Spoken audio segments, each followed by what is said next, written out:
Hello guys, this is Infinitum here, and today we're going to talk about our GC history. So one thing that I'm going to start to do, at least let me know if you want it, is just analyzing what our opponent said on defense, and we're going to go through our own battles, see what we did right, what we did wrong, and how our defense performed, because very often we see how our attack performance goes. We hold our defense according to how many holds it has, but sometimes there's some teams that get overkilled and some teams that are actually performing well and they're good banner stealers, but we never know how good they are because they never get holds. One tool that really allows us to take a deep dive into these statistics and see what we're doing right and what we're doing wrong is galaxyvirs.gg. Swagga.gg is one of the best sites out there. This is not sponsored or anything like that, but it's just, factually, it's an amazing tool that you can have at your disposal. So what we're going to do here is just analyzing our battles during the course of the week,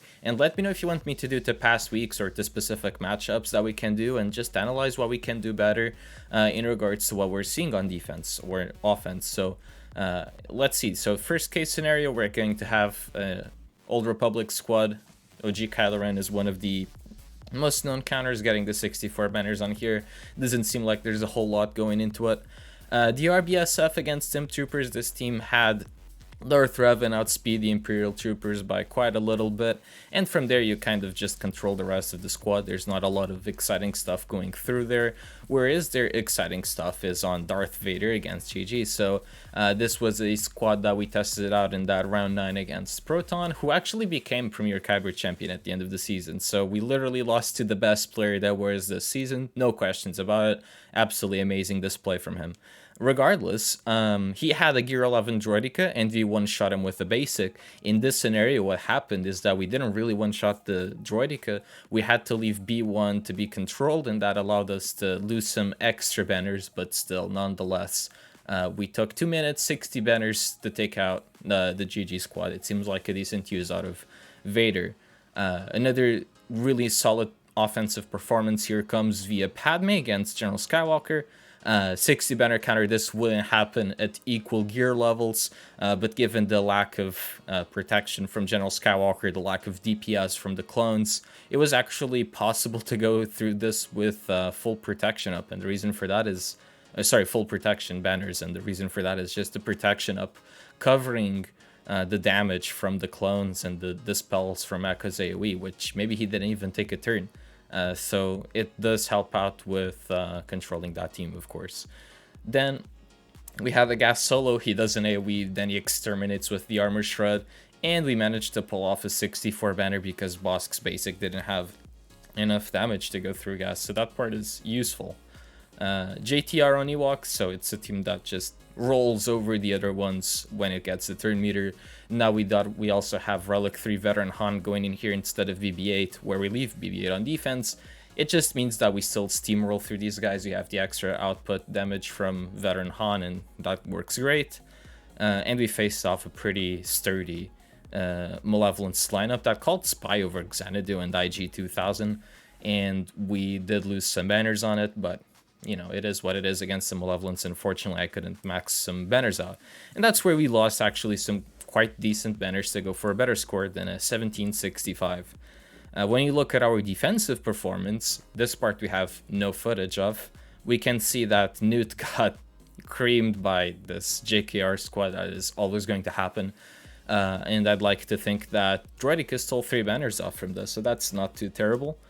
We had Bad Batch with Phasma. This is a fun squad that I had here, getting absolutely demolished by a well-geared CLS. So if you're going to take in overgeared teams that are as strong as CLS against this, then, there's going to be a slight issue for the Bad Batch. Now, we have CLS being used in this situation here, being destroyed by Darth Revan. That is a very known counter as well. They probably gunned down HK-47 from the get-go, and from there the Darth Revan team starts taking control of the battle. Stealing 5 banners is acceptable. GG8 stealing 4 banners is alright as well. From the Padme team is super strong counter to General Grievous. And here comes the issue though. He went in with Sith Eternal Emperor armor comp against SLKR. The issue with this situation here is Hux is too fast. So if you don't bring in Han in this slot instead of Vader, you can't stun Hux, and you still have Officer to give turn meter to SLKR and use the AoE. So one super key important part about this is having Han Solo to stun Hux or Officer, or, you know, in this situation, both would be needed. But you definitely would need a stun on Hux so you could get the armor shred from armor, then TM swap over to armor, and put the...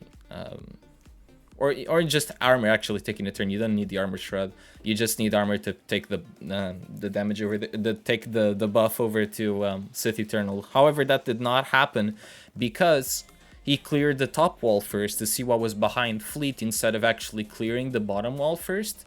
So had he done that, so if he cleared CLS and GG first, see what was in the back wall, he would have had Han Solo to use in this spot instead of Vader, and therefore he would have been able to use Han Solo to stun Hux and do his normal arena counter. However, that was not the scenario that he went through, so it just kind of wiped him out a little bit here with the opportunity to clear the SLKR. Would have been really poor banners, but he would have cleared it. And given the order of operations that he took, he was not able to do that. Then the standard DP against Bosk, I mean, at this gear level, the bounty hunters are not going to do a lot. And that's some easy 60 banners, of course. And with his negotiator on Malevolence, he got less banners than I did, and that has to do with the lack of a 7-star and not the negotiator. So that's acceptable. So let's move over here to round number 2. In round number 2, we have Darth Trey, Darth Sion going against Geos, super typical counter, going in here, Gas, doing some solo on Bounty Hunters. Unfortunately, the Relic Bosk with his basic took too much damage on General Skywalker's protection. Here we had, oh okay, this was the battle that we played for defeats, so I could have gone in against his SLKR and tried to attempt a full clear with our Trey Vader counter. There is a video on that on YouTube that I've done. But I decided to go for defeat, have Watt and Echo together, and see if that was possible. And we again decided to use Vader on GG, and we also nailed the 60 banners in this situation. So there was that part going for us, and there was also the part that I decided to put Negotiator on defense and test out the Malevolence, and we got 54 banners, which is awful. But let's see how our defense performed. So JKR on GG8. Bringing in these weak Jedi, he would probably have been better off not bringing in Old Ben, because it could have procced their very early Savior. And from there, if the GG squad just decides to go after Jolie, it makes the GG8 life a whole lot easier to actually steal some banners. In this situation, I actually decided to take off Droidica from the Nude squad and try it on the GG8 lineup because he had some extra DPS.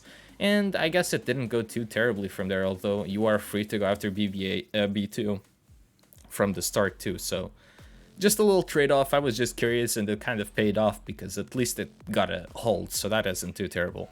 Gas on CLS, not the best counter, but it's well geared, so it's gonna do it. Padme against GG8, again, super solid counter, 35 banners, having to spend a Padme squad and the JKR and the GG8. Super happy with that. And then he just used the DR squad on Newt Gunner. He could have just used DR BSF. He could have probably just used EP Vader, and it would have worked out pretty well for him. EP Vader maybe would have needed what, but probably a little bit overkill. DR BSF would absolutely have been enough. And again, we also had the situation where I had SLKR in defense, and he didn't bother trying to attack that squad. So he also didn't clear Fleet because he didn't attempt the Relicate Negotiator. Round 3, we faced Ascender, and Ascender, we used the Mandalorian team for defeat, so we didn't get 57, we got in fact 60 banners, except these units don't have protection, so they don't count as having protection here. SLKR solo on GG8, I tried to get the extra protection banner, but I failed, given the lack of sturdiness to be able to stall out against this squad. We had Gas and Rex against the Snoot squad. Having Gas as lead prevents revives. Having Rex for some turn meter gains allows for Gas to go first. Put down the AoE, increase their cooldowns, go from there. Trey Scion, an amazing counter to Geos. DRBSF to clear off the Night Sisters. This one actually took quite a while to do because we stalled out as long as we could to actually get the protection banner back. So that part was super important to make sure that we could get the 63 instead of 62. And then Vader Watt against this Kira team. not a whole lot going in there. And then we also had this negotiator mirror match, and these mirror matches can take quite a while to navigate through, trying to get the protection back. We got 65 banners, which isn't too shabby. Let's see what our opponent did on defense. And our opponent used also his Mandalorians to go through this. 58 banners, pretty easy. Or 60 banners. I remember it was 60 banners. It's just the way they count the Gear 1 level 1 characters. Then he used Darth Revan on the Padme squad. That's a super easy counter. 59 banners. Really well played from him to do that. Then SLKR Solons on GG for 63 banners. Same thing I did. He couldn't manage to get the full banners on that as well. Gas Solo on the Bounty Hunter, something that I've done twice this week. Then we had an EP Vader to go through the Newt squad. So that's something that happened last round, where I used DRBSF, EP Vader. Using either DRBSF or EP Vader's confirmed by this squad here would have worked out. Then he had JKR. Yeah, JKR in the Phasma squad is absolutely going to wipe it out of the earth. And then a Malevolence Mirror, which ends up being 63 banners, stealing him 2 banners more than the Negotiator did. So that part worked well for us. And yeah, those seem to be the event stats. So not a whole lot of losses going around for us, I think, on offense. So just wins and defensive holds all throughout the battle. So that isn't too bad, except for round 3. That one didn't have any defensive holds. Oh no, this shows the whole week's performance. That's nice. So we have 2 defensive holds throughout the whole week. We had 0 battle losses because we didn't attempt the SLKR in round 2, although we could have, and only wins, which isn't too bad. Average banners, of course, these get diminished by the amount of banners we did in round 2. But the other rounds were decent banner-wise, so not too bad. We did leave 5v5 here with a decent baggage out of this, and now we have to prepare for 3v3. So yeah, let me know what you guys thought of this video. Was it insightful the way we look at this defense? Do you guys think we can do this in a different format? What do you guys think? Let me know on what your opinions are on the way we're looking at defense here. And yeah, thank you guys so much for watching, and see you all soon in the next video.